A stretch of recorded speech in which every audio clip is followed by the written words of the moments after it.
கர்த்தருடைய நாமத்திற்கு மகிமை உண்டாவதாக. அருமையான தேவனுடைய பிள்ளைகளே, ஆச்சரியமான உண்மைகள் வழங்கும் மிக விசேஷமான வேத பாடங்களுக்கு உங்களை அன்போடு அழைக்கின்றோம். தானியேல் மற்றும் வெளிப்படுத்தலின் தீர்க்க தரிசனங்கள். வேதாகமத்தில் 1/3 தீர்க்க தரிசனம் என்று கணக்கிடப்பட்டிருக்கிறது. அதில் மிக விசேஷமாக தானியேல் மற்றும் வெளிப்படுத்தல் என்ற 2 புத்தகங்கள் மிகவும் மிகவும் முக்கியமான தீர்க்க தரிசன புத்தகங்கள். பழைய ஏற்பாட்டில் 27வது புத்தகம் தானியேல் என்ற தீர்க்க தரிசன புத்தகம். புதிய ஏற்பாட்டில் 27வது புத்தகம் வெளிப்படுத்தல் என்ற தீர்க்க தரிசன புத்தகம். தானியேல் என்ற தீர்க்க தரிசியும் வெளிப்படுத்தின விசேஷத்தை யோவான் என்ற தீர்க்கதரிசியும் எழுதி வைத்திருக்கிறார்கள். இந்த கடைசி நாட்களில் ஆண்டவர் இயேசு கிறிஸ்துவின் வருகைக்கு நீங்களும் நானும் ஆயத்தமாக வேண்டும் என்றால் இந்த 2 தீர்க்க தரிசன புத்தகங்களில் நாம் மிகவும் கவனம் செலுத்த வேண்டியது அவசியம். ஆகவே அன்பானவர்களே, நம் ஜெபத்தோடு ஆவியானவருடைய துணையோடு இந்த தானியேல் மற்றும் வெளிப்படுத்தலின் தீர்க்க தரிசனங்களிலிருந்து 24 ஆச்சரியமான வேத பாடங்களை கற்றுக்கொள்ள இருக்கிறோம். ஆகவே தேவ ஜனங்கள், இந்த பாடங்களை நீங்கள் தவறாமல் கற்றுக்கொள்ளும்படி உங்களை அழைக்கின்றோம். இந்த பாடங்களை நீங்களும் கேட்டு மற்றவர்களுக்கும் பகிரும்படி உங்களிடத்தில் நான் அன்பாய் வேண்டிக் கொள்கிறேன். இந்த நாளில் நாம் படிக்க போகிற சத்தியத்திற்கு இசைவாக இலவசமான ஒரு வேதபாட புத்தகம் ஒன்று உங்களுக்கு நாங்கள் அறிமுகப்படுத்துகிறோம். கர்த்தருடைய நாள். இந்த நாளில் நான் படிக்க போகிற சத்தியமும் இதே தலைப்பு தான். கர்த்தருடைய நாள். ஆண்டவர் இயேசு கிறிஸ்துவனுடைய வருகையை குறித்த, அந்த வருகைக்கு முன்பாக இருக்கக்கூடிய ராஜ்யங்களை பற்றிய அருமையான புத்தகம். இந்த புத்தகத்தை நீங்கள் இலவசமாக பெற வேண்டும் என்றால் திரையிலே காணக்கூடிய தொலைபேசி எண் மற்றும் வெப்சைட் அட்ரஸ் இதெல்லாம் ஃபாலோ பண்ணி நீங்கள் இந்த புஸ்தகத்தை இலவசமாய் பெற்று நீங்கள் படிக்கும்படி, சத்தியங்களை அறிந்து கொள்ளும்படி உங்களை அன்போடு நாங்கள் அழைக்கின்றோம். இந்த நாளில் நாம் படிக்க போகிற சத்தியம் கர்த்தருடைய நாள், த டே ஆஃப் த லார்ட். இந்த சத்தியத்தை நாம் படிப்பதற்கு முன்பதாக தலை கவிழ்ந்து சிறு ஜெபம் செய்வோமா? நல்ல பிதாவே, உம்முடைய நாமத்திற்கு நாங்கள் நன்றி சொல்லுகிறோம். தானியேல் மற்றும் வெளிப்படுத்தலின் தீர்க்க தரிசனங்களை நாங்கள் படிக்க தொடங்கும் பொழுது உம்முடைய நல்ல ஆவியானவர் எங்களை செம்மையான வழியில் சகல சத்தியத்திற்குள்ளும் நடத்தும்படி இயேசுவின் நாமத்தில் ஜெபிக்கிறோம் நல்ல பிதாவே, ஆமென். பிரியமானவர்களே, கர்த்தருடைய நாள் என்ற தலைப்பின் கீழே தானியேல் புஸ்தகத்திலிருந்து 2வது அதிகாரத்தை நாம் இன்றைக்கு கற்றுக்கொள்ள இருக்கிறோம். இந்த தானியேல் புத்தகத்தில் 2ஆம் அதிகாரம் ஆச்சரியமான ஒரு சம்பவத்தை குறித்து நமக்கு தெரியப்படுத்துகிறது. இந்த தானியேல் புத்தகத்தில் இந்த 2ஆம் அதிகாரத்தில் நாம் கவனம் செலுத்தினால், பாபிலோன் என்ற ஒரு ராஜ்யம், அந்த ராஜ்யத்தில் இருந்த ஒரு மகா பேரரசன் யார் என்று சொன்னால் நேபுகாத் நேச்சார் என்ற அரசன். இந்த அரசன் ஒரு நாள் அவன் இரவிலே தூங்கிக் கொண்டிருக்கிற சமயத்தில் சொப்பனம் ஒன்றை அவன் கண்டான். அந்த சொப்பனத்தை கண்டு இடையிலேயே அவன் கலக்கமுற்றவனாக எழும்பி தன் தூக்கம் கலைந்தவனாக அவன் காணப்பட்டான். அந்த சொப்பனத்தில் அவன் என்ன கண்டான் என்பது அவனுக்கே மறந்து போய்விட்டது. ஆக என்ன செய்கிறான்? ஒரு முக்கியமான ஆணையை அவன் பிறப்பிக்கின்றான். இப்படித்தான் தானியேல் 2ஆம் அதிகாரம் ஒரு சம்பவமாக, ஒரு ஆச்சரியமான சம்பவமாக நம் கண்முன்னே அங்கே இருக்கிறது. இந்த பாடங்களை ஒவ்வொரு பாடமும் படிக்கும் பொழுது கேள்வி பதில் அடிப்படையில் நாம் படிக்க போகிறோம். முதலாவது கேள்வி, தேவன் பாபிலோனிய ராஜாவுக்கு எதற்காக இந்த கனவை கொடுத்தார்? கனவுகள் நம்ம எல்லாருமே காண்கிறோம். சில கனவுகள் தொல்லையின் திரட்சியினால் உண்டாகும் என்று பிரசங்கி 5ஆம் அதிகாரத்தில் வாசிக்கிறோம். பல கனவுகளை, சொப்பனங்களை தேவன் கொடுப்பதும் வழக்கம். அதில் இந்த ராஜா கண்ட கனவை தேவன் தான் கொடுக்கிறார். ஏன் தேவன் பாபிலோனிய ராஜாவுக்கு இந்த கனவை கொடுத்தார்? பதில் நாம் பார்க்கிறோம். தானியேல் 2ஆம் அதிகாரம் 28ஆம் வசனத்தில், மறைபொருள்களை வெளிப்படுத்துகிற பரலோகத்தில் இருக்கிற தேவன் கடைசி நாட்களில் சம்பவிப்பதை ராஜாவாகிய நேபுகாத் நேச்சாருக்கு தெரிவித்திருக்கிறார். ஆக வசனம் தெளிவாக சொல்லுது, தேவன் இந்த கனவை ராஜாவுக்கு கொடுத்தாராம். ராஜாவின் ஆலோசனைக்காரர்கள் சொப்பனத்தை வெளிப்படுத்தவும் அதன் அர்த்தத்தை கூறவும் தாமதித்த போது நேபுகாத் நேச்சாரிடமிருந்து வெளிப்பட்ட கட்டளை என்ன? தானியேல் 2ஆம் அதிகாரம் சொல்லுகிறது, ராஜா கலங்கினவனாக தன்னுடைய ராஜ்யத்தில் இருக்கிற ஞானிகள் எல்லாரையும் ஒன்று சேர்த்து, எனக்கு நான் என்ன கனவு கண்டேன், அதனுடைய அர்த்தம் என்ன, எல்லாவற்றையும் சொல்லுங்கள் என்று அவன் ஆணையிட்டான். ஆனால் அவர்களால் முடியாமல் போனது. தடுமாறினார்கள், தாமதித்தார்கள். அந்த சூழ்நிலையில் ராஜா ஒரு ஆணை பிறப்பிக்கிறான். வசனம் சொல்லுகிறது, தானியேல் 2:12, இது நிமித்தம் ராஜா மகா உக்கிரமும் கோபமும் உக்கிரமும் கொண்டு பாபிலோனில் இருக்கிற எல்லா ஞானிகளையும் கொலை செய்யும்படி கட்டளையிட்டான் என்று வாசிக்கிறோம். இந்த ராஜா ஒரு சொப்பனம் கண்டான். அந்த சொப்பனத்தையும் மறந்து விடுகிறான். அதனுடைய அர்த்தமும் அவனுக்கு தெரியவில்லை. ஆகவே தன்னுடைய ஞானிகளெல்லாம் அழைக்கிறான். பாபிலோன் ராஜ்யம் பிரம்மாண்டமான ராஜ்யம், ஏராளமான கல்விமான்கள், ஞானிகள், நிபுணர்கள் நிறைந்த ராஜ்யம்.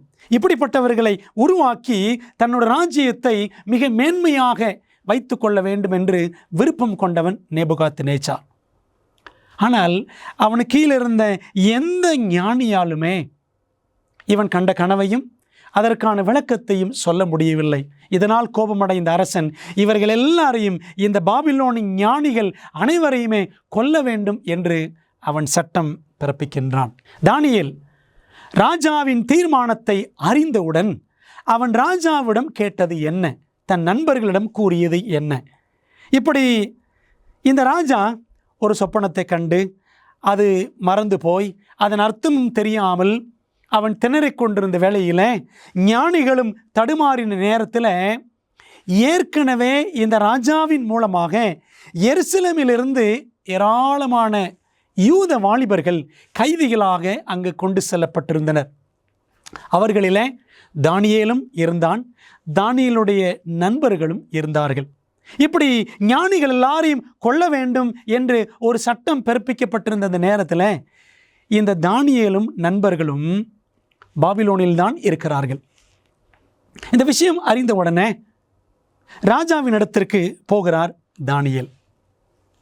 தானியேல் ராஜாவின் இடத்தில் போய் சொப்பனத்தின் அர்த்தத்தை ராஜாவுக்கு காண்பிக்கும்படிக்கு தனக்கு தவணை கொடுக்க விண்ணப்பம் பண்ணினான் என்று தானியேல் 2ஆம் அதிகாரம் 16ஆம் வசனத்தில் வாசிக்கிறோம். அடுத்த வசனம் சொல்லுகிறது, பின்பு தானியேல் தன் வீட்டுக்கு போய் தானும் தன் தோழரும் அனனியா, மீஷாவேல், அசரியா என்ற நண்பர்கள் இவர்கள் எல்லாரும் சேர்ந்து பாபிலோனின் மற்ற ஞானிகளோட கூட அழியாதபடிக்கு இந்த மறைபொருளை குறித்து, இந்த ரகசியத்தை குறித்து பரலோகத்தின் தேவனை நோக்கி இரக்கம் கேட்கிறதற்காக 18ஆம் வசனத்தை தொடர்ந்து படிக்கிறோம். அனனியா, மீஷாவேல், அசரியா என்னும் தன்னுடைய தோழருக்கு இந்த காரியத்தை அறிவித்தான். தானியேல் இந்த விஷயத்தை அறிந்து கொண்டு தன் நண்பர்களுக்கும் சொல்லுகிறான். இப்படி ராஜா ஒரு கனவு கண்டாராம், அதை மறந்து விட்டாராம். அந்த கனவையும் அதனுடைய அர்த்தத்தையும் சொல்ல வேண்டும் என்று ஞானிகளிடத்தில் கேட்டாராம். ஞானிகளால் முடியவில்லை. ஆகவே இவர்கள் எல்லாரையும் கொல்ல வேண்டும் என்று ராஜா ஆணை பிறப்பித்திருக்கிறான். அவர்களோடு கூட நாமும் அழிய நேரிடும். ஆகவே ராஜாவினிடத்தில் எங்களுக்கு டைம் கொடுங்க என்று நான் கேட்டிருக்கிறேன் என்று தன் நண்பர்களுக்கு விஷயத்தை சொல்லி எல்லாரும் சேர்ந்து ராஜாவினுடைய அந்த காரியத்தை, மறைபொருளான அந்த சொப்பனத்தை அறிய வேண்டும் என்பதற்காக முயற்சிக்கிறார்கள். என்ன செய்தார்கள் தெரியுமா? கர்த்தரை நோக்கி அவர்கள் ஜெபிக்கிறார்கள். தானியேலுக்கு தேவன் கனவை வெளிப்படுத்தினார். வெளிப்படுத்திய போது அவன் யாருக்கு துதியையும் மகிமையையும் செலுத்தினான். நண்பர்களாக சேர்ந்து கூடி ஜெபிக்கிறார்கள். அன்பான தேவனுடைய பிள்ளைகளை, நம்முடைய வாழ்க்கையில் கலக்கமான சூழ்நிலைகள், நம்முடைய உயிரே போகக்கூடிய ஒரு கட்டாயமான காலகட்டங்கள் நேரிடும் பொழுது நாம் செய்ய வேண்டியது கூடி ஜெபிக்க வேண்டும். இப்படி தானியேல் செய்கிறார். தேவன் தானியேலுக்கு கனவை வெளிப்படுத்தினாராம். வசனத்தை பாருங்கள். தானியேல் 2ஆம் அதிகாரம் 23, 28 வசனங்கள். மறைபொருள்களை வெளிப்படுத்துகிற பரலோகத்தில் இருக்கிற தேவனே, என் பிதாக்களின் தேவனே, உம்மை துதித்து புகழுகிறேன். தேவன் தானியேலுக்கு அந்த கனவையும் அதன் அர்த்தத்தையும் வெளிப்படுத்தின பிற்பாடு என்ன செய்கிறார்? தேவனை தானியேல் உயர்த்தி புகழ்ந்தார். அன்பானவர்களே, நம்முடைய வாழ்க்கையிலும் ஆண்டவரிடத்தில் உதவி என்று கேட்கும் பொழுது அவர் கண்டிப்பாக உதவி செய்வார். தேவனிடத்திலிருந்து நாம் உதவியை பெற்ற பிற்பாடு செய்ய வேண்டியது என்ன? அவரை மறந்து விடலாமா? அவரை துதிக்க வேண்டும், அவரை புகழ வேண்டும், அவரை மகிமைப்படுத்த வேண்டும் என்பதை தானியேல் நமக்கு கற்றுக் கொடுக்கிறார். தேவன் சகலத்தையும் படைத்தவர். இந்த அண்ட சராசரத்தையும் தம்முடைய கைகளிலே வைத்திருக்கிறவர். நம்முடைய பிரச்சனைகள் அவருக்கு ஒன்றுமே இல்லை. அவரிடத்திலே நாம் செல்லுகிறோமா என்பதை சிந்தித்து பார்க்க வேண்டும். ராஜா தான் சொப்பனத்தில் பார்த்ததாக கூறிய எந்த 2 பொருட்களை தானியேல் கூறினான்? அன்பானவர்களே, இந்த ராஜா நேபுகாத்நேச்சார் ஒரு கனவு கண்டான். அது அவனுக்கு மறந்து போனது, அர்த்தமும் தெரியவில்லை. தானியேல் தேவனிடத்தில் ஜெபித்தான். தேவன் தானியேலுக்கு வெளிப்படுத்தினார். அதில் 2 முக்கியமான காரியங்களை, ராஜா கண்ட காரியங்களை தேவன் தானியேலுக்கு வெளிப்படுத்துகிறார். அந்த 2 காரியங்கள் என்ன பார்க்கலாமா? என்னோடு சேர்ந்து பாருங்கள். தானியேல் 2ஆம் அதிகாரம் 31 வசனம். ராஜாவே, நீர் ஒரு பெரிய சிலையை கண்டீர் என்று வசனம் சொல்லுகிறது. ராஜா தன் தூக்கத்தில், சொப்பனத்தில் ஒரு பெரிய சிலை அவர் கண்டாராம். இதை தானியேல் ராஜாவுக்கு சொல்லுகிறார். நீர் பார்த்து கொண்டிருக்கும் போதே கைகளால் பெயர்க்கப்படாத ஒரு கல் பெயர்ந்து உருண்டு வந்தது. அது அந்த சிலையை இரும்பும் களிமண்ணுமாகிய அதன் பாதங்களில் மோதி அவைகளை நொறுக்கி போட்டது என்று நாம் வாசிக்கிறோம். தானியேல் 2ஆம் அதிகாரம் 34 வசனத்தில். ஆகவே ராஜா கண்ட 2 காரியங்கள், ஒரு சிலை, ஒரு கல், a statue and a stone. இந்த 2ஐயும் ராஜா பார்க்கிறார். அதை தானியேல் எடுத்து கூறுகிறார். நாம் இங்கே பார்க்கிறோம் பாருங்கள், ஒரு அழகான சிலை. இது போன்ற ஒரு சிலையைத்தான் தேவன் நேபுகாத்நேச்சாருக்கு சொப்பனத்திலே வெளிப்படுத்துகிறார். அந்த சிலையை அந்த ராஜா பார்த்து கொண்டே இருந்த நேரத்தில் ஒரு கல் என்ன செய்ததாம்? கைகளால் பெயர்க்கப்படாத ஒரு கல், அது பெயர்ந்து உருண்டு வந்தது. ஆகவே ஒரு சிலை, ஒரு கல், a statue and a stone. இந்த 2 காரியங்களை தான் தேவன் தானியேலுக்கு வெளிப்படுத்துகிறார். ராஜா கண்ட முதல் பொருள் மிகப்பெரிய ஒரு சிலை. அந்த சிலையை நீங்கள் நன்றாக உற்று கவனியுங்களேன். அது பின்வரும் உலோகங்களால் செய்யப்பட்டிருந்தது. முதலாவது, தலை பொன்னால் செய்யப்பட்டிருந்தது. 2வது, மார்பும் புயமும் வெள்ளி. 3வது, அந்த சிலையினுடைய வயிறும் தொடையும் வெண்கலம். 4வது, கால்கள், அந்த 2 கால்களுமே இரும்பால் ஆனது. கடைசியாக பாதங்கள் பாதி இரும்பும் பாதி களிமண்ணுமாய் இருந்தது என்று நாம் தானியேல் 2ஆவது அதிகாரத்தில் நாம் வாசிக்கிறோம். பிரியமானவர்களே, நீங்கள் நேரம் எடுத்து தானியேல் புத்தகத்தில் 2ஆம் அதிகாரத்திற்கு அதிக கவனம் செலுத்தி கருத்தாக படிக்கும்படி உங்களை நான் அழைக்கின்றேன். தானியேல் புத்தகத்திலேயே மிகவும் பெரிய அதிகாரம் எது என்றால் இந்த 2ஆம் அதிகாரம்தான். இந்த 2ஆம் அதிகாரத்தில் 49 வசனங்கள் இருக்கின்றன. Daniel 2 is the biggest chapter in the book of Daniel. இந்த புஸ்தகத்திலேயே பெரிய அதிகாரம் அதுதான். ஆகவே இந்த சிலையை குறித்த காரியங்கள் ஒவ்வொன்றாக தானியேல் நேபுகாத் நேச்சாருக்கு தெரிவிக்கிறார். அந்த சிலை அதில் முக்கியமாக பார்த்தால் 5 பகுதிகள் என்று பார்த்தோம். தலை, மார்பும் புயங்கள், வயிறு, தொடை, கால்கள் மற்றும் பாதங்கள். வேதத்தையும் தீர்க்க தரிசனத்தையும் நாம் எப்படி புரிந்து கொள்வது? இப்படி ராஜா ஒரு சொப்பனம் கண்டாரே, இந்த சொப்பனத்தில் உலோகங்கள் எல்லாம் காணப்படுகிறது, தங்கம், வெள்ளி, வெண்கலம் என்றெல்லாம். இது ஒரு தீர்க்க தரிசன புத்தகம், தானியேல் புத்தகம். அதில் இந்த 2ஆம் அதிகாரம் மிக முக்கியமான ஒரு தீர்க்க தரிசனம் என்றால் எப்படி இந்த சிலையை நாம் புரிந்து கொள்வது? நாம் வேதத்தை, தீர்க்க தரிசனத்தை விளங்கிக் கொள்வதற்கு ஒரே பாதுகாப்பான வழி என்னவென்றால், வேதமே வேதத்தை விளக்க நாம் அனுமதிக்க வேண்டும். வேதம்தான் அதற்கான விளக்கத்தை நமக்கு தர வேண்டும். பொன்னாலான தலை நான் பார்க்கிறோமே, இந்த சிலையின் தலை பொன்னால் செய்யப்பட்டிருந்தது. பொன்னாலான தலை எதை சுட்டி காட்டியது என்பது முக்கியமான ஒரு கேள்வி. வேதம் பேசட்டும். தானியேல் 2ஆம் அதிகாரம் 38வது வசனத்தில் தானியேல் ராஜாவை பார்த்து சொல்லுகிறார், பொன்னான அந்த தலை நீரே, சகல இடங்களிலும் உள்ள மனுபுத்திரரையும் வெளியின் மிருகங்களையும் ஆகாயத்து பறவைகளையும் அவர் உமது கையில் ஒப்பு கொடுத்து உம்மை அவைகளெல்லாம் ஆளும்படி செய்தார். தேவன்தாம் ராஜாக்களை தள்ளி ராஜாக்களை ஏற்படுத்துகிறவர். நேபுகாத் நேச்சாரை பிரம்மாண்டமான அந்த பாபிலோன் சாம்ராஜ்யத்திற்கு தேவன் ராஜாவாக ஏற்படுத்தினார்.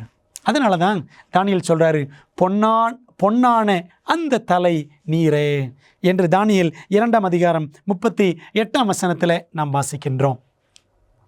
இந்த ராஜா ஒரு உலக புகழ் பெற்ற அரசனாக, ஒரு சகல ஞானமும் சகல வல்லமையும் படைத்த ஒரு பேரரசனாக அவன் விளங்கினான்.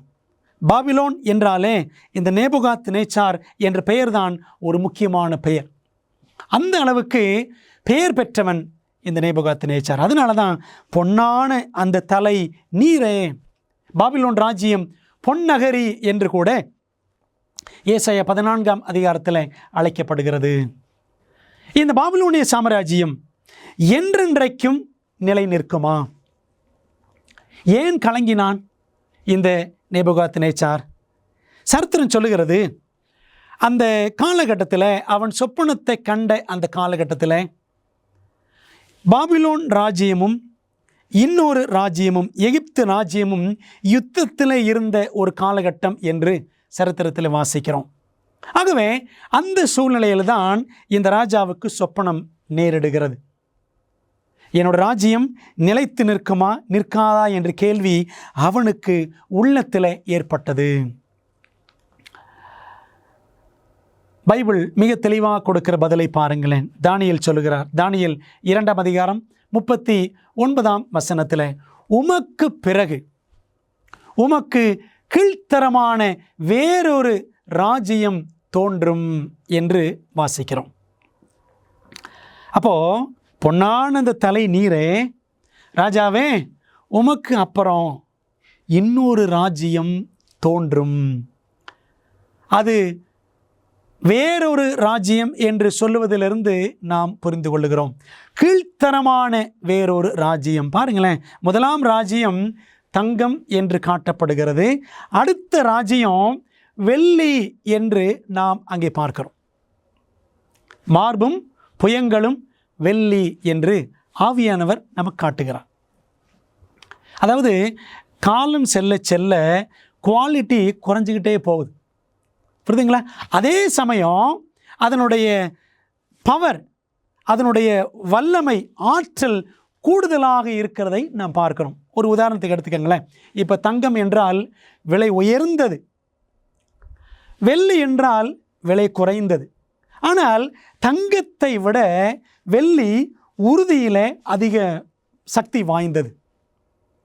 ஆகவே ஆண்டவர் குவாலிட்டியை குறைச்சி காட்டினால் அடுத்த ராஜ்யம் பாருங்கள், கீழ்த்தரமான வேறொரு ராஜ்யம், பாபிலோனை விட தரம் குறைந்ததாக அடுத்த ராஜ்யம் இருந்தாலும் அதனுடைய பலன் பாபிலோனை விட கூட இருக்கும் என்று தான் அர்த்தம்.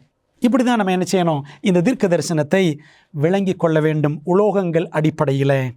ஆகவே நேபுகாத்நேச்சார் ஆளக்கூடிய பாபிலோனுக்கு பிறகு இன்னொரு ராஜ்யம் தோன்றும்.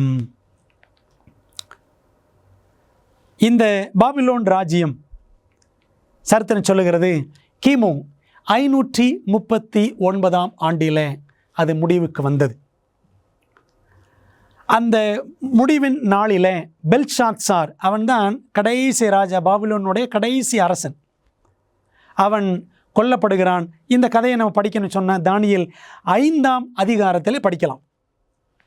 அதுக்கு பிறகு அவன் கொல்லப்பட்ட அந்த ராத்திரியிலே தான் மேதிய பெர்சிய சாம்ராஜ்யம் ஆளுகைக்கு வந்ததாக தானியேல் புத்தகத்திலேயே 5ஆம் அதிகாரத்திலேயே நாம் தெளிவாக படிக்கிறோம். ஆகவே ஆண்டவர் சொன்னாரே, உமக்கு பிறகு கீழ்த்தரமான ராஜ்யம், அது எந்த ராஜ்யம் என்றால் மேதிய பெர்சியா என்று நாம் பைபிளிலேயே பார்க்கிறோம். வேதாகம தீர்க்க தரிசனத்தில் வெளிப்படுத்தப்பட்டுள்ளபடி நம்முடைய மோசமான உலகத்திற்கான தேவனின் திட்டத்தை அறிய விரும்புகிறீர்களா? உங்கள் மிகப்பெரிய சவால்களுக்கு நடைமுறையான நம்பகமான தீர்வுகள் வேண்டுமா? ஊக்கமளிக்கும் மற்றும் அறிவூட்டும் ஆச்சரியமூட்டும் உண்மைகள் வேதாகம பாட வழிகாட்டிகள் 27 அழகான வரைகளை மற்றும் நேரடியான பதில்களை புரிந்து கொள்ள எளிதான வகையில் வேதத்தின் அடிப்படையில் சிறப்பான மேலான பாடங்களை வழங்குகின்றது. ஒவ்வொரு ஆய்வு வழிகாட்டியும் உங்கள் வாழ்க்கையின் மிக முக்கியமான உண்மைக்கான பொருத்தமான வேதாகம பதில்களை நோக்கி உங்களை வழிநடத்தும். நான் எப்படி ஆரோக்கியமான ஐக்கியத்தை பெறுவது? இயேசு எப்போது எப்படி மீண்டும் வருவார்? மேலும் இப்படி பல கேள்விகளுக்கு உங்கள் எதிர்காலத்தை வாய்ப்பாக விட்டுவிடாதீர்கள். ஆச்சரியமூட்டும் உண்மைகள் வேதாகம பாட வழிகாட்டிகளிடமிருந்து உங்கள் வாழ்க்கையை சத்தியத்துடன் மாற்றுங்கள். ஆங்கிலம், இந்தி, தமிழ் மற்றும் தெலுங்கு மொழிகளில் கிடைக்கிறது. காத்திருக்க வேண்டாம். bookstore.aftv.in என்ற இணையதளம் மூலம் உங்கள் முழுமையான ஆய்வு வழிகாட்டிகளை இன்றே ஆர்டர் செய்யுங்கள்.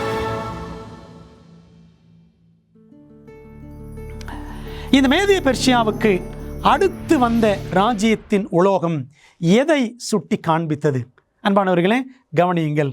முதலாவது நாம் தங்கம் என்று பார்த்தோம், அது பாபிலோன். அடுத்தபடியாக மார்பும் புயங்களும் வெள்ளி என்று பார்க்கிறோம், அது மேதிய பெர்சியா என்று பார்த்தோம். மூன்றாவது அடுத்த ராஜ்யம் என்ன உலோகமாய் காட்டப்படுகிறது என்பதை உங்களுக்கு ஞாபகம் இருக்கிறதா?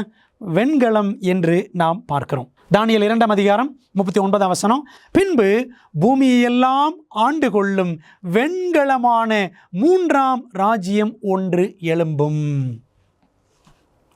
3வது ராஜ்யம் ஆண்டவர் குறிப்பிட்டு சொல்றார். 3வது ராஜ்யம் அது வெண்கலமான ராஜ்யம். நன்றாக கவனியுங்கள். வெள்ளி விலை உயர்ந்ததா, வெண்கலம் விலை உயர்ந்ததா என்றால் வெள்ளிதான் விலை உயர்ந்தது. ஆனால் வெள்ளி பலம் வாய்ந்ததா, வெண்கலம் பலம் வாய்ந்ததா என்றால் வெண்கலம் தான் அதிக சக்தி வாய்ந்தது. காலம் போக போக இப்படிப்பட்ட ராஜ்யங்கள் எழும்பும் என்று தேவன் அழகாக நமக்கு ஒரு படம் பிடித்து காட்டுகிறார் என்றுதான் சொல்ல வேண்டும்.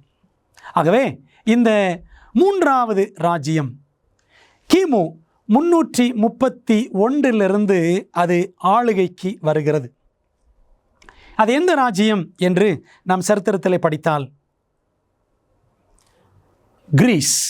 கிரேக்க ராஜ்யம் என்று சரித்திரம் தெளிவாக காட்டுகிறது. ஒரு காரியத்தை மனதில் வைத்துக் கொள்ள வேண்டும். தீர்க்க தரிசனங்களை படிக்கும் பொழுது நாம் அதை சரித்திரத்தோடு ஒப்பிட்டு படிக்க வேண்டும்.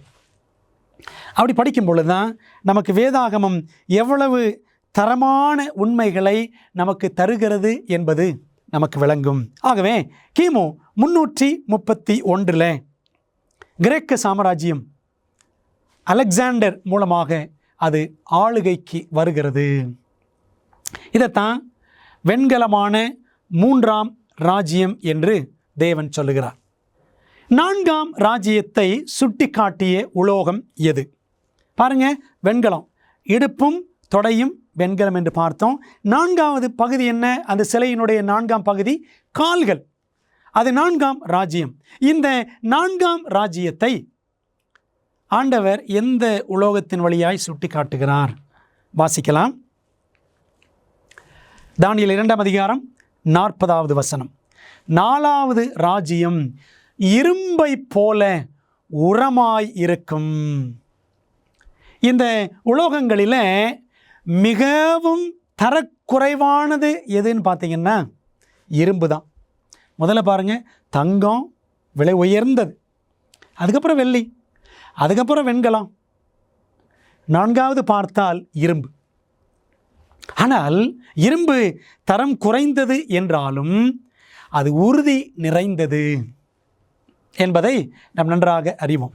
அதாவது காலம் செல்ல செல்ல ஒவ்வொரு ராஜ்யமாக கடந்து செல்ல செல்ல அடுத்தடுத்து வந்த ராஜ்யங்கள் முந்தி இருந்த ராஜ்யத்தை காட்டிலும் மிகவும் பலம் நிறைந்ததாகவே சக்தி வாய்ந்ததாகவே இருந்திருக்கிறது. அன்பானவர்களே, இந்த 4வது ராஜ்யம் எந்த ராஜ்யம் என்பதை நாம் பார்க்க வேண்டும். கிமு 168ஆம் வருஷத்தில் கிரேக்க சாம்ராஜ்யம் முடிவுக்கு வருகிறது. 3ஆம் ராஜ்யம் முடிகிறது, 4ஆம் ராஜ்யம் தொடங்குகிறது. அப்படி சரித்திரத்தில் கிமு 168 தொடங்கின ராஜ்யம் எது என்று நாம் ஆராய்ந்து பார்த்தால் அந்த ராஜ்யம் ரோமாபுரி சாம்ராஜ்யம் என்பதை நாம் மிக தெளிவாக சரித்திரத்தில் பார்க்க முடியும். இந்த ரோமாபுரி சாம்ராஜ்யம் ஆளுகையில் இருந்த காலகட்டத்தில்தான் ஆண்டவர் இயேசு கிறிஸ்து இந்த மண்ணில் இரட்சகராக மனு அவதாரம் எடுத்து அவர் பிறந்தார் என்பதை நாம் தெளிவாக பார்க்கிறோம்.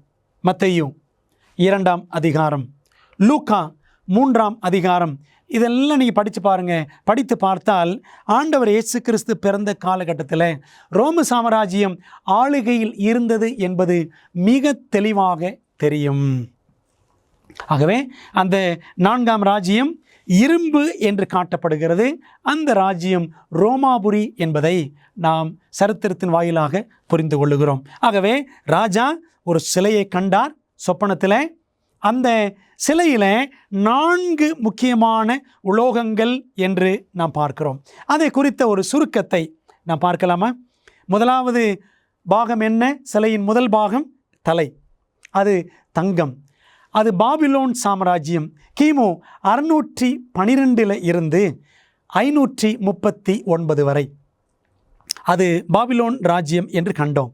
இரண்டாவதாக அந்த சிலையினுடைய மார்பும் புயங்களும் 2 கரங்களும் வெள்ளியால் ஆனது. அது மேதிய பெர்ஷியா என்று நாம் பார்க்கிறோம். கிமு 539 கிமு 331 வரைக்கும் மேதிய பெர்ஷியாவின் காலகட்டம். மூன்றாவது, அந்த சிலையினுடைய இடுப்பு தொடைப்பகுதி வெண்கலமாய் இருந்தது. அது கிரேக்க ராஜ்யம் என்று கண்டோம். கிமு 331 கிமு 168 வரைக்கும் கிரேக்க ராஜ்யத்தின் காலகட்டம். நான்காவது பாருங்களேன், கால் பகுதி, இந்த 2 கால்களும் இரும்பால் ஆனது. அது ரோம ராஜ்யம். கிமு 168 கிபி 476 வரைக்கும். ஒரு மனிதனுடைய உடலிலேயே மிக நீளமான பகுதி எது அப்படின்னா கால்கள் தான் நீளமான பகுதி. ஆண்டவர் எவ்வளோ அழகாக ஒப்பிட்டிருக்கிறார் என்று சற்று யோசித்து பாருங்களேன். கால்கள் எப்படி நீளமான பகுதிகளோ மனிதனுடைய சரீரத்தில், அதே போல் உலக வரலாற்றில் நீண்ட காலம் ஆளுகை செய்த ஒரு ராஜ்யம் எது அப்படின்னா ரோம சாம்ராஜ்யம்தான். ஏறக்குறைய 600 ஆண்டுகளுக்கு மேலாக இந்த ராஜ்யம் ஆளுகை செய்தது என்பதை இந்த கணக்கில் நீங்கள் பார்த்தாலே உங்களுக்கு புரிஞ்சிடும். கிமு 168 கிபி 476 வரைக்கும். அது மட்டுமல்ல, இந்த உலோகங்களை ஆண்டவர் இப்படி காண்பித்திருக்கிறாரே. தங்கம், உண்மையிலே பாபிலோன் ராஜ்யத்தில் தங்கம்தான் மிக அதிகமான அளவில் அது பயன்படுத்தப்பட்டது. ஆரம்பத்தில் உங்களுக்கு ஒரு வசனம் நான் சொன்னேன். ஏசாயா புத்தகத்தில் 14வது அதிகாரம், ஏசாயா 14ஆம் அதிகாரம் வசனம் 4 சொல்லுகிறது பாருங்கள். நீ பாபிலோன் ராஜாவின் மேல் சொல்லும் வாக்கியமாவது, ஒடுக்கினவன் ஒளிந்து போனானே, பொன் நகரி ஒளிந்து போயிற்றே. கோல்டன் சிட்டி, பாபிலோன் பைபிளில் பொன் நகரி, கோல்டன் சிட்டி என்று சொல்லப்படுகிறது. அதே போல ஏசாயா புஸ்தகத்தில் படித்தோமே, அதே போலவே எரேமியா புத்தகத்தில் 51வது அதிகாரம், எரேமியா 51 வசனம் 7 பாருங்கள். பாபிலோன் கர்த்தருடைய கையில் உள்ள பொற்பாத்திரம். Babylon is a golden cup in the hand of the Lord என்று வாசிக்கிறோம். ஆகவே ஆண்டவர் பாபிலோனை தங்கம்னு காட்டுறாரே, உண்மையிலே அது தங்கம்தான். எங்கே பார்த்தாலும் தங்கம். நேபுகாத்நேச்சார் தங்கத்திலேயே அவன் என்ன செய்திருந்தானாம், சூரிய கடவுளுக்கு ஒரு கோவில் கட்டி வைத்திருந்தானாம். இந்தியாவில் எப்படி நம்ம அமிர்த சரஸ்ன்னு சொல்கிறோம், அங்கே ஒரு பொற்கோவில் இருக்கிறது. வேலூர் பகுதியில் அங்கே ஒரு பொற்கோவில் இருக்கிறது. இதெல்லாம் நமக்கு தெரிஞ்சது. நேபுகாத்நேச்சார் தன்னோட ராஜ்யம் எங்கிலும் அவன் தங்கத்தாலேயே கோவில்களை கட்டி வைத்திருந்தான். அதனால தான் ஆண்டவர் தலை தங்கம் அப்படின்னு காட்டுறார். சரி, மேதிய பெர்ஷியா, அதுலேயும் பாருங்க வெள்ளி. நீங்கள் எஸ்தர் புத்தகத்தை படித்து பாருங்கள். 1ஆம் அதிகாரம். எஸ்தர் புத்தகம் என்றாலே விருந்துகளின் புத்தகம். அந்த புத்தகத்தில் பார்த்தீங்கன்னா வெள்ளி சரிகைகள், அந்த விருந்து எங்கெல்லாம் நடக்குதோ, வஸ்தி ஒரு விருந்து நடத்துவாள், அகாஸ் வேறு விருந்து நடத்துவான், இப்படியெல்லாம் மாறி மாறி ஒரே விருந்துகள் தான். அந்த விருந்துகள் 6 மாதம் கூட நடக்கும். ஆகவே இந்த விருந்துகளிலே கூடி வரக்கூடியவர்கள் எல்லாருமே வெள்ளி பாத்திரங்கள், வெள்ளி சரிகைகளால் ஆன அந்த அரண்மனையில் எல்லாரும் கூடி என்ன செய்தார்களாம், விருந்து புசித்தார்கள் என்று நாம் பைபிளில் எஸ்தர் புத்தகத்தில் படிக்கிறோம். ஆகவே மேதிய பெர்ஷியா வெள்ளி தான். அதனால ஆண்டவர் வெள்ளின்னு காட்டுறார். வெண்கலம், கிரேக்க சாம்ராஜ்யத்தை குறித்து நான் படித்தால், கிரேக்க சாம்ராஜ்யத்தில் எல்லா படை கலன்களும், அதாவது வீரர்கள் பயன்படுத்தக்கூடிய எல்லா ஆயுதங்களும் இந்த வெண்கலம் என்ற உலோகத்தால் தான் செய்யப்பட்டிருந்தது என்று சரித்திரத்தில் வாசிக்கிறோம். ரோமாபுரியில் எல்லா போர்க்கருவிகளும் ஆயுதங்களும் இரும்பால் செய்யப்பட்டிருந்தது என்பதை சரித்திரம் நமக்கு தெளிவாக சொல்லுகிறது. அன்பானவர்களே, அப்போ ஆண்டவர் ஒவ்வொரு காரியத்தையும் பரிசுத்த வேதாகமத்தில் எவ்வளோ அழகாக சொல்லி வைத்திருக்கிறார். ஆண்டவர் போட்டிருக்கிற, பைபிளில் போட்டிருக்கிற ஒவ்வொரு வார்த்தையும், ஆவியானவர் மூலமாக தரப்பட்டிருக்கிற ஒவ்வொரு எழுத்தும் நமக்கு அர்த்தம் பொதிந்ததாக, நம்முடைய வாழ்வை, ஆவிக்குரிய ஜீவியத்தை கட்டி எழுப்பக்கூடிய நிச்சயம் நிறைந்த தெய்வீக வார்த்தைகளாக தேவன் கொடுத்திருக்கிறார். ஆகவே ஆண்டவருடைய வேத புத்தகத்தை படிக்கும் பொழுது எவ்வளவு கருத்தாய் ஜெபத்தோடு படிக்க வேண்டும் என்பது நமக்கு விளங்குகிறது அல்லவா? ஆக அன்பானவர்களே, இந்த 4 உலோகங்களும் 4 ராஜ்யங்களை சுட்டி காட்டுகின்றன. நீங்கள் சரித்திரத்தில், உலக சரித்திரத்தில் நீங்கள் புரட்டி பார்த்தால், சபையின் சரித்திரத்திலும் புரட்டி பார்த்தால், 4 பிரம்மாண்டமான பேரரசுகள் எவை என்றால் இந்த 4 ராஜ்யங்களை தான் எல்லா சரித்திர புஸ்தகங்களுமே நமக்கு தெளிவாக காட்டும். ஆண்டவர் இந்த சரித்திர காரியங்களை தீர்க்க தரிசன சுருக்கமாக 2500 ஆண்டுகளுக்கு முன்பாகவே மிக அழகாக சொல்லிவிட்டார். தானியேல் புஸ்தகத்தில் 2ஆம் அதிகாரத்தில் நீங்கள் கவனித்து பாருங்கள். வசனம் 31 45 வரைக்கும் இந்த 15 வசனங்களில் ஆண்டவர் 2500 ஆண்டு கால சரித்திரத்தை சுருக்கி எழுதிட்டார். யாராவது இந்த உலகத்தில் இருக்கிற பெரிய பெரிய ஞானியானாலும் சரி, ஒரு பெரிய மேதையானாலும் சரி, 2500 ஆண்டு கால சரித்திரத்தை 15 வசனங்களை எழுத முடியுமா? முடியாது. ஆனால் தேவன் மட்டுமே எல்லாவற்றையும் செய்ய அவர் வல்லவர். அதிலும் குறிப்பாக எடுத்துக்கொண்டால் 31ஆம் வசனத்திலிருந்து தானியேல் 2ஆம் அதிகாரம் 31ஆம் வசனத்திலிருந்து 35ஆம் வசனம் வரைக்கும் ராஜா கண்ட சொப்பனத்தை அப்படியே தானியேல் சொல்கிறார். அந்த சமயத்தில் தானியேலுக்கு எப்படியும் ஒரு 20-21 வயது இருந்திருக்கும். எப்படி என்றால், தானியேல் பாபிலோனுக்கு கைதியாக போகும் பொழுது அவருக்கு 17 வயசு. அங்கே போய் ஒரு 3 வருஷம் படிக்கிறார். அது தானியேல் 1ஆம் அதிகாரத்தில் படிக்கிறோம். அந்த 3 வருஷம் முடிகிற டைமில் தான் இந்த நேபுகாத்நேச்சார் இந்த கனவை அவர் காண்கிறார். அப்போ ஏறக்குறைய 20-21 வயது தானியேலுக்கு. ஒரு வாலிபன், அந்த வாலிபன் ஒரு பேரரசனுக்கு பாடம் புகட்டுகிறான். காரணம் என்ன அப்படின்னா, கர்த்தருடைய ஆவியானவர் அவன் மேல் இருந்தார். இதை கேட்டுக்கொண்டிருக்கிற வாலிப பிள்ளைகளை, நம்முடைய வாழ்க்கையில், உங்களுடைய வாழ்க்கையில் ஆவியானவர் அதிகமாய் கிரியை செய்வதற்கு இடம் கொடுக்கிறீர்களா என்று சற்று யோசித்து பாருங்கள். அப்படி நம்ம ஆவியானவருக்கு இடம் கொடுத்தோம் என்றால் ஆண்டவர் நம்மை கொண்டு பெரிய காரியங்களை அவர் செய்வார். ஆகவே ராஜா கண்ட சொப்பனத்தை தானியேல் வெளிப்படுத்துகிறார். தானியேல் மூலமாக தேவன் வெளிப்படுத்துகிறார். அதை 31ஆம் வசனத்திலிருந்து 35ஆம் வசனம் வரையும் படிக்கிறோம். அடுத்த 10 வசனங்கள் 36லிருந்து 45 வரைக்கும் அந்த சொப்பனத்திற்கு தானியேல் கொடுத்த விளக்கம் என்று நாம் பார்க்கிறோம். உண்மையிலே சொல்லப்போனால் வெறும் 10 வசனங்கள், 10 வசனங்களில் 2500 ஆண்டுகால சரித்திரத்தையே தானியேல் மூலமாக தேவன் விளக்கிவிட்டார். நம்முடைய தேவன் எத்தனை ஆச்சரியமான தேவன்! இந்த 4ஆம் ராஜ்யம் ரோம ராஜ்யம். அது நீண்ட கால்கள் என்று காட்டப்பட்டது. அப்போ ரொம்ப காலம் நீண்டு இருக்குமா, அதற்கு முடிவு இல்லையா என்று நாம் நினைத்து விடக்கூடாது. ரோம ராஜ்யத்தின் விழுகைக்கு பிறகு என்ன நடக்கும்? தானியேல் 2ஆம் அதிகாரம் 41ஆம் வசனம் சொல்லுகிறது, பாதங்களும் கால் விரல்களும் பாதி குயவனின் களிமண்ணும் பாதி இரும்புமாயிருக்க நீர் கண்டீரே, அந்த ராஜ்யம் பிரிக்கப்படும். பார்த்தீங்களா, 2 கால்கள். ரோமாபுரி 2ஆக பிரிக்கப்பட்டது. மேற்கு ரோம், கிழக்கு ரோம், 2 கால்கள். அது மட்டுமல்ல, அந்த குறிப்பாக வெஸ்டர்ன் ரோம், மேற்கு ரோம் என்று சொல்லுகிறோமே, அதுவும் கூட 10ஆக பிரிந்தது என்று சரித்திரம் சொல்லுகிறது. அந்த ராஜ்யம் பிரிக்கப்படும்.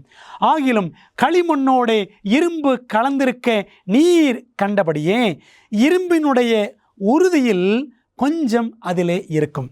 நான் பார்த்தோம் அல்லவா, அந்த சிலையினுடைய பாதங்கள் பாதி இரும்பு பாதி களிமண் என்று ஒரு கலவையாக, கூட்டு கலவையாக இருந்தது என்று நாம் பார்த்தோம். இரும்பு என்றால், பாதி இரும்பு என்றால் கொஞ்சம் ஸ்ட்ராங்காக இருக்கும், பாதி களிமண் அப்படின்னா கொஞ்சம் வீக்காக இருக்கும் அப்படின்னு அர்த்தம். பார்த்தீங்களா, மேலே பொன்னிலே தொடங்கி கீழே மண்ணிலே முடிகிறது. பாதி இரும்பு பாதி களிமண். என்ன அர்த்தம்? இந்த ராஜ்யங்களுடைய அஸ்திபாரம் ஸ்ட்ராங்காக இல்லை.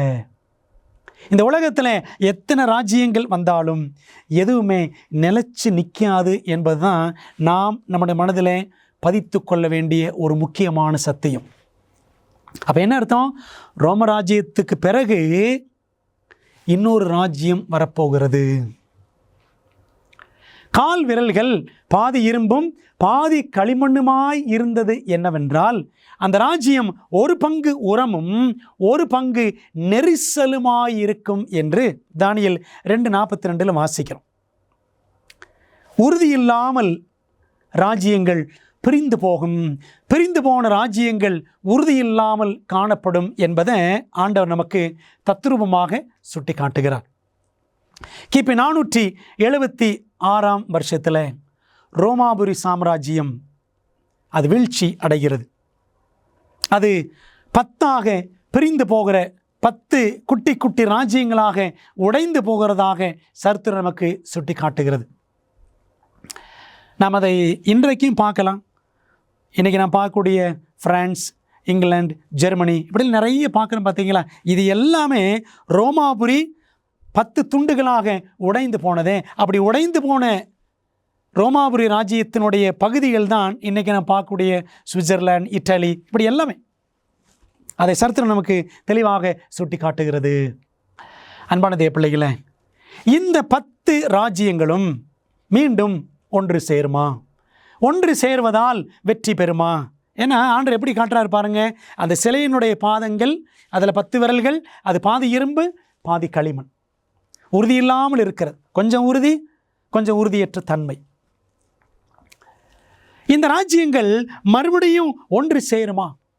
அப்படி ஒன்று சேர்ப்பதற்காக எத்தனையோ பேர் முயற்சித்தார்கள். பெரிய பெரிய ஜாம்பவான்கள், ஹிட்லர், இன்னும் சார்ல்ஸ், 5ஆம் சார்ல்ஸ் என்ற அரசன், சார்லமெங் என்ற அரசன், கெய்சர் வில்லியம், இப்படி எத்தனையோ பேர் முயற்சித்தார்கள். பைபிள் என்ன சொல்லுது பாருங்கள். தானியேல் 2:43 நீர் இரும்பை களிமண்ணோடே கலந்ததாக கண்டீரே, அவர்கள் மற்ற மனுஷரோடே சம்பந்தம் கலப்பார்கள். இந்த 10 ராஜ்யங்களுக்குள்ள ரோமாபுரி 10ஆக பிரிந்ததே, இந்த 10 ராஜ்யங்களை ஒன்று சேர்க்கறதுக்காக அந்த ராஜ குடும்பத்தில் உள்ளவர்கள் திருமணம் செய்து பார்த்தார்கள், சம்பந்தம் கலந்து பார்த்தார்கள். ராஜ்யங்கள் ஒன்று சேர முடியவில்லை. ஆகிலும் இதோ களிமண்ணோட இரும்பு களவாதது போல அவர்கள் ஒருவரோடு ஒருவர் ஒட்டி கொள்ளாதிருப்பார்கள். அவர்கள் ஒருவரோடு ஒருவர் ஒட்டி கொள்ளாதிருப்பார்கள். ஆண்டவர் 3 வார்த்தைகளில் அழகாக சொல்லிட்டார் பாருங்க. அவர்கள் ஒருவரோடு ஒருவர் ஒட்டி கொள்ளாதிருப்பார்கள். இந்த 10 ராஜ்யங்களை திரும்ப ஒன்று சேர்க்க முடியுமா அப்படின்னா முடியவே முடியாது. பெரியமானவர்களே, அப்போ ரோமாபுரி ராஜ்யம்தான் இப்படி 10ஆக உடைந்து போகிறது. முக்கியமாக சொல்லப்போனால் 4 ராஜ்யங்கள், பாபிலோன், மேதே பெர்ஷியா, கிரேக்க ராஜ்யம், ரோம ராஜ்யம், அவ்வளோதான். ஆக ராஜா கண்டது ஒன்று சிலை. 2வது என்ன பார்த்தார்? நான் உங்களுக்கு சொன்னேன் அல்லவா, அதான் நான் பார்க்கக்கூடிய அடுத்த கேள்வி. கடைசி ராஜ்யத்தை யார் ஸ்தாபிப்பார்? உலகத்தில் 4 பேரரசுகள், 4 பிரம்மாண்டமான சாம்ராஜ்யங்கள்.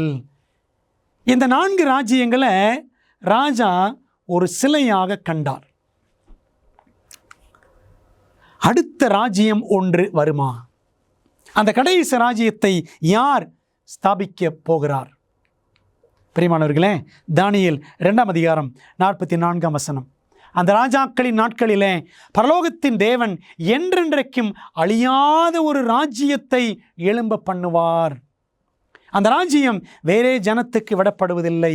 ஒரு கல் கையால் பெயர்க்கப்படாமல் மலையிலிருந்து பெயர்ந்து உருண்டு வந்து இரும்பையும் வெண்கலத்தையும் களிமண்ணையும் வெள்ளியையும் பொன்னையும் நொறுக்கினதை நீர் கண்டீரே, அப்படியே அது அந்த ராஜ்யங்களெல்லாம் நொறுக்கி நிர்மூலமாக்கி தானோ என்றென்றைக்கும் நிற்கும்.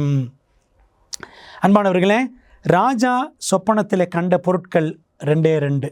ஒன்று சிலை, இன்னொன்று கல், ஸ்டாச்சு அண்ட் ஸ்டோன். அந்த சிலை உலகத்தின் 4 சாம்ராஜ்யங்களை சுட்டி காட்டியது. எந்த ராஜ்யமே நிலைச்சு நிற்காது. இதை கேட்டுக்கொண்டிருக்கிற ஆண்டோடைய பிள்ளைகளை, ஒருவேளை நம்ம ஒரு பெரிய பொறுப்பில் இருக்கிறோமா, பெரிய பதவியில் இருக்கிறோமா, அது கூட நிலை கிடையாது. அதை நம்மை விட்டு கைமாறி போகிறது என்றால் கவலைப்படாதிருங்கள். ஆண்டோடைய கரத்தில் எல்லாத்தையும் ஒப்பு கொடுத்தோம், அவ்வளோதான்.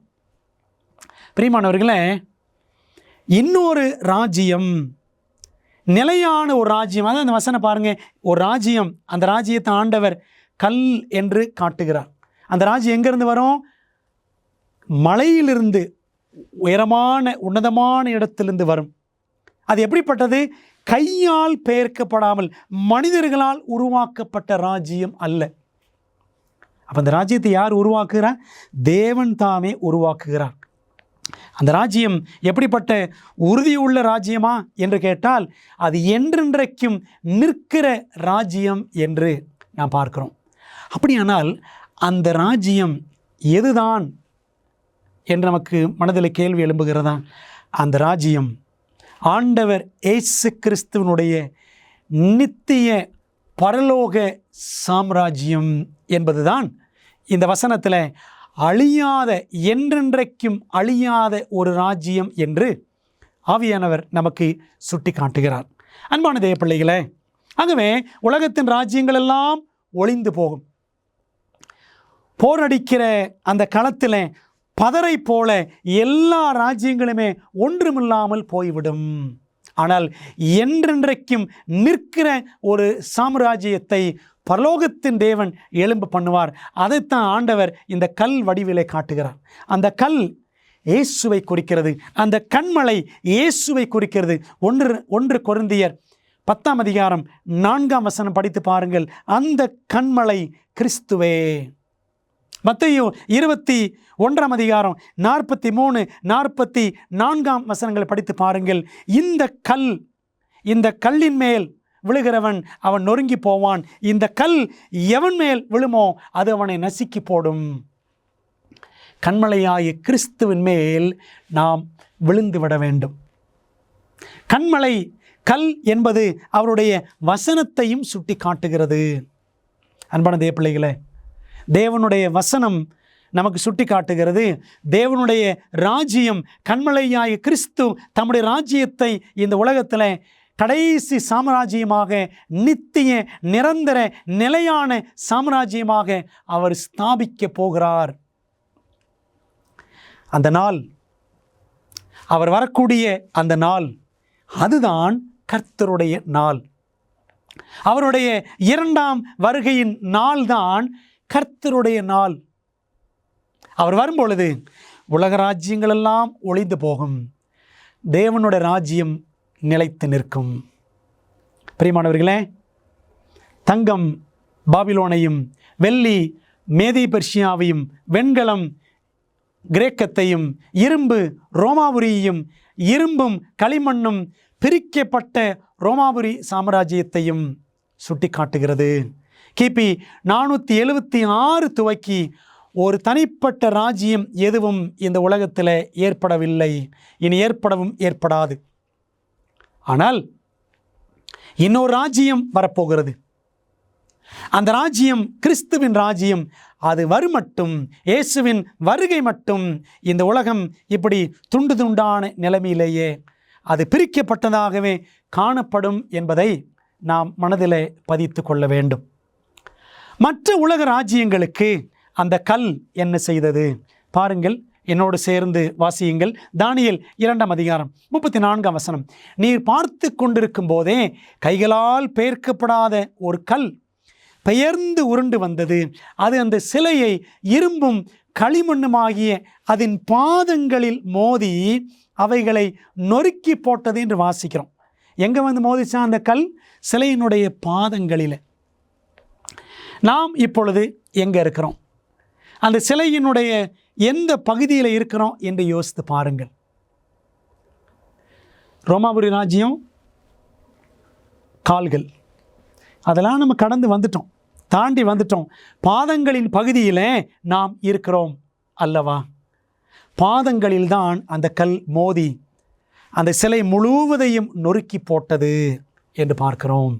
பிரியமானவர்களே, அப்பொழுது அந்த இரும்பும் களிமண்ணும் வெண்கலமும் வெள்ளியும் பொன்னும் ஏகமாய் நொறுங்குண்டு கோடை காலத்தில் போரடிக்கிற களத்திலிருந்து பறந்து போகிற பதரை போலாயிற்று. இந்த உலகத்தின் எல்லா சாம்ராஜ்யங்களும், எல்லா மன்னர்களின் ஆளுகையும் ஒன்றுமில்லாமல் போய்விடும், முடிவுக்கு வந்துவிடும் என்று தேவன் சொல்லுகிறார். அவைகளுக்கு ஒரு இடமும் கிடையாதபடி காற்று அவைகளை அடித்து கொண்டு போயிற்று. சிலையை மோதின கல்லோவென்றால் ஒரு பெரிய பர்வதமாகி பூமியை எல்லாம் நிரப்பிற்று என்று தானியேல் 2:35 நாம் வாசிக்கிறோம். அன்பானவர்களே, எத்தனை ஆச்சரியமான ஒரு செய்தி! ஆண்டவர் இயேசு கிறிஸ்து வருகிறார். இந்த சிலையிலிருந்து நாம் படிக்கிற ஒரு பாடம், தங்கம், வெள்ளி, வெண்கலம், இரும்பு, இந்த 4 உலோகங்களில் நாம் எதை பெருசாக மதிக்கிறோம் அப்படின்னா, அந்த மேலே இருக்கு பாருங்கள் தங்கம். இந்த தங்கத்தை தான் நம்ம பெருசாக நினச்சிட்ருக்கிறோம். அல்லது நம்ம கிடைக்கிற ஆளுகை பதவிகள், இதைத்தான் பெருசாக நினைக்கிறோம். ஆனால் எல்லாமே ஒன்றுமில்லாமல் பதரை போல் போய்விடும்.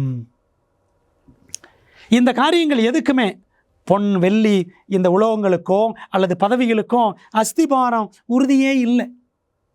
இந்த உலகத்தில் எதுவுமே நிலையற்றவை என்பதை நாம் தெளிவாக பார்க்கிறோம். அன்பான தேவ பிள்ளைகளே, இந்த 2ஆம் அதிகாரம், தானியேல் 2ஆம் அதிகாரம் நமக்கு சொல்லக்கூடிய ஆச்சரியமான செய்தி, இயேசு கிறிஸ்து சீக்கிரமாய் மீண்டும் வருகிறார். கர்த்தருடைய நாள் சீக்கிரமாய் வரப்போகிறது. நாம் அதற்கு ஆயத்தமாக வேண்டும். அவரை சந்திப்பதற்கு நாம் ஆயத்தமாக வேண்டும். கிறிஸ்துவின் வருகையில் அனைத்து உலக ராஜ்யங்களும் இறுதியில் நொறுக்கப்படும். கர்த்தருக்கே ஸ்தோத்திரம். அவரே, கர்த்தராகிய இயேசு கிறிஸ்துவே மாபெரும் ஆன்மீக போராட்டத்தில் வெற்றி பெறுவார். சொப்பனம் குறித்த தானியேலின் தெளிவான விளக்கத்தை கேட்ட பிறகு தேவனை குறித்து நேபுகாத்நேச்சார் அரசன் என்ன கூறினான் தெரியுமா? தானியேல் 2:47 வாசிக்கிறோம். ராஜா தானியேலை நோக்கி, நீ இந்த மறைபொருளை வெளிப்படுத்தினபடியினால் மெய்யாய் உங்கள் தேவனே தேவர்களுக்கு தேவனும் ராஜாக்களுக்கு ஆண்டவரும் மறைபொருள்களை வெளிப்படுத்துகிறவருமாய் இருக்கிறார் என்றான். இந்த அரசன் கடைசியில் கர்த்தரே தெய்வம், கர்த்தராகிய தேவனே மெய்யான ஆண்டவர், அரசர், பேரரசர், அவர் பெரிய அதிபதி என்று அவன் ஒத்துக்கொண்டான். பிரியமான தேவ பிள்ளைகளே, உலக நிகழ்வுகளில் தேவன் முழுமையான ஆளுகையை உடையவராக இருக்கிறார் என்பதை உணரும்போது உங்கள் வாழ்க்கையும் அவர் ஆளுகை செய்ய வேண்டும் என்று நீங்கள் விரும்புகிறீர்களா? நாம் இந்த நாளில் இந்த உலகத்தெல்லாம் ஆளுகிற தேவன் என்னுடைய வாழ்க்கையை ஆள வேண்டும் என்று நம்முடைய மனதார நம்முடைய தேவனுக்கு நம்மை ஒப்பு கொடுத்து ஜெபிப்போமா? இந்த பாடங்களை தொடர்ந்து கற்றுக்கொள்ள தேவனுக்கு நம்மை அர்ப்பணிப்போமா? ஜெபம் செய்வோம். நல்ல பிதாவே, தானியேல் மற்றும் வெளிப்படுத்தலின் தீர்க்க தரிசனங்கள் என்ற தொடர் பாடங்களுக்காக உமக்கு நன்றி சொல்கிறோம். இன்றைக்கு முதல் வேத பாடத்தை கற்றுக்கொள்ள எங்களுக்கு நீர் இரக்கம் பாராட்டினீர். கர்த்தருடைய நாள் சீக்கிரமாய் வரப்போகிறது. உலகத்தின் ராஜ்யங்கள் எல்லாம் ஒன்றுமில்லாமல் போய் தேவனே உம்முடைய நித்திய ராஜ்யம் நிரந்தரமாய் நீர் ஸ்தாபிக்கப் போகிறீர். அந்த ராஜ்யத்திற்கு எங்களை ஆயத்தப்படுத்தும், எங்கள் இருதயங்களை பக்குவப்படுத்தும். தொடர்ந்து நாங்கள் படிக்க போகிற வேத பாடங்களிலே தேவாவியானவர் எங்களை சகல சத்தியத்திற்குள்ளும் நடத்துவீராக. இந்த பாடத்தில் கலந்து கொண்ட எல்லா பிள்ளைகளையும் ஆசீர்வதியும். இதை பிறரோடு பகிர்ந்து கொள்ள உதவி செய்யும். இயேசுவின் நாமத்தில் ஜெபிக்கிறோம் நல்ல பிதாவே, ஆமென். பிரியமானவர்களே, தேவன் உங்களை ஆசீர்வதிப்பாராக. இந்த சத்தியங்களை நீங்கள் பார்த்தது மட்டுமல்ல, நீங்கள் படித்தது மட்டுமல்ல, பிறரும் படிக்கவும் பார்க்கவும் பகிரும்படி உங்களை அன்போடு அழைக்கிறோம். மீண்டும் அடுத்த பாடத்தில் நாம் சந்திப்போம். கர்த்தர் நம்மை ஆசீர்வதிப்பாராக. ஆமென்.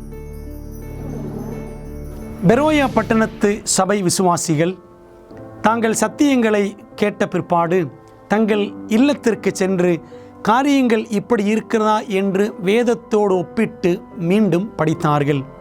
அதுபோலவே நீங்களும் செய்ய வேண்டும் என்று நாங்கள் விரும்புகிறோம். இந்த தீர்க்க தரிசன தொடர் கூட்டங்களில் ஒவ்வொரு நாளும் உங்களுக்கு அந்தந்த நாளுக்குரிய செய்தி சம்பந்தமான இலவச பிரதி அறிமுகப்படுத்தப்படுகிறது. ஆகவே அந்த இலவச பிரதியை நீங்கள் திரையில் தெரியும் தொலைபேசி எண்ணை பயன்படுத்தி எங்களோடு தொடர்பு கொண்டு பெற்றுக்கொள்ளலாம். அல்லது எங்களுடைய வெப்சைட்டுக்குள்ளே சென்று நீங்கள் அதை பதிவிறக்கம் செய்து கொள்ளலாம். நீங்கள் அந்த புத்தகங்களை பெற்றுக்கொண்டு படித்து வேதத்தில் உள்ளபடியே கற்றுக்கொள்ளுங்கள். நீங்கள் படித்த பிற்பாடு உங்கள் நண்பருக்கும் அதை பகிர்ந்து கொள்ளுங்கள். இந்த வேத பாடங்களை படித்ததால் உங்கள் மனதிலே கேள்விகள் இருக்கின்றனவா? அப்படியானால் உங்கள் கேள்விகளை திரையில் தெரியும் எண்ணை பயன்படுத்தி எங்களுக்கு தெரியப்படுத்துங்கள். இல்லை என்றால் உங்கள் கேள்விகளை info@aftv.in என்ற முகவரிக்கு மின்னஞ்சல் செய்யுங்கள். வேதாகமத்தை தொடர்ந்து கற்றுக்கொள்ளும் பொழுது கர்த்தர் உங்களை ஆசீர்வதிப்பாராக. வேத பாட ஆராய்ச்சியில் போதுமான ஆச்சரியமான உண்மைகளை ஆய்வு செய்ய விருப்பமா? சத்தியம் நிறைந்த இந்த நிகழ்ச்சியை நீங்கள் சந்தோஷமாக காண அடுத்த வாரம் வரை காத்திருக்க வேண்டியதில்லை. இதன் அற்புதமான உண்மைகளை AFTV.org ஊடக நூலகத்தில் காணலாம். AFTV.org-இல் நீங்கள் காணொளி மற்றும் கேளலை விளக்க காட்சிகள் அனைத்தையும் அதனுடன் அச்சிடப்பட்ட உள்ளடக்கத்தையும் இலவசமாக பெறலாம். வாரத்தில் 7 நாட்களும் 24 மணி நேரமும் உங்கள் கணினி அல்லது மொபைல் சாதனத்தில் இருந்து பெற முடியும். AFTV.org-ஐ பார்வையிடுங்கள்.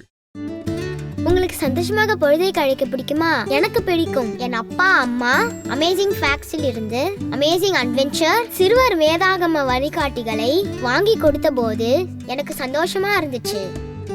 இதுல பாடத்திட்டங்கள் வண்ணமயமா இருக்கு. அதோடு அருமையான புதிர்களும் வேத வினாக்களும் இதுல நிறைய இருக்கு. வேத சத்தியத்தால் நிறைஞ்சிருக்கு. மற்றும் பிள்ளைகளுக்கான 10 அற்புதமான சாகச பயணங்களும் இதுல இருக்கு. டிராகனை கொல்வது, ஒரே லைஃப் போட், கடல் வழியாக பயணம், விசில் அடித்து கல்லறை வழியாக செல்வது, நான் நிறைய கத்துக்கிட்டேன். இது இங்கிலீஷ்ல மட்டுமே கிடைக்கும். ஆனால் நம் மொழியை கற்றுக்கொண்டு வருகிறோம் இல்லையா? உங்கள் பிள்ளைகள் பைபிளில் இருந்து அரிய கருத்துக்களை அறிந்து கொள்ள எங்களை அல்லது SMS மூலம் உங்கள் செட்டை இன்றே ஆர்டர் செய்யுங்கள்.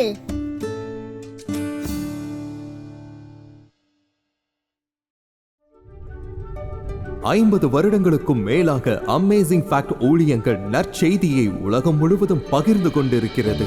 இயேசுவின் சித்தத்தின்படி அனைத்து மக்களுக்கும் நித்திய சுவிசேஷத்தை அறிவித்துக் கொண்டிருக்கிறது. உங்கள் ஜெபத்திற்கும் ஆதரவிற்கும் நன்றி.